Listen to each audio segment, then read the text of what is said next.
So అది కాకుండా of course extreme measures అంటే ఆఫ్ కోర్స్ ఇంకా బాల్డింగ్ అయిపోయింది. హుహు. ఆఫ్ కోర్స్ డోనర్ హెయిర్ ఏదో ఒక ప్యాచ్ ఉంది. హెయిర్ ట్రాన్స్‌ప్లాంట్ అనేది. Yes.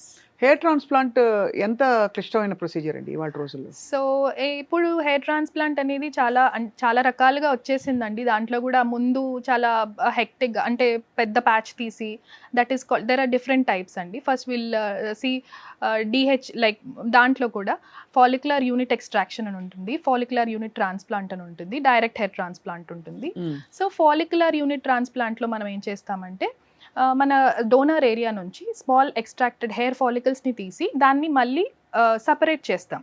1 hair follicle, 2 hair follicles, 3 hair follicles అని we'll separate under a microscope or with a magnifying lens. And then and again implant చిన్న చిన్న హోల్స్ చేసి ఫ్రంట్ పార్ట్‌లో implantation అయ్యే దగ్గర we'll put 1 hair follicle usually goes into the line మన front పార్ట్‌లో ఎళ్తుంది.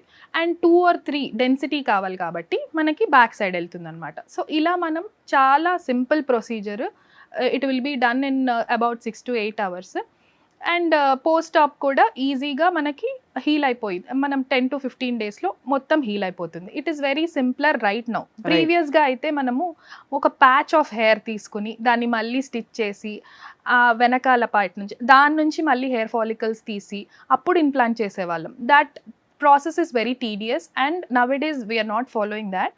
We have got better Technology. equipment and better technology. Yes, further we can see even robotic also in this.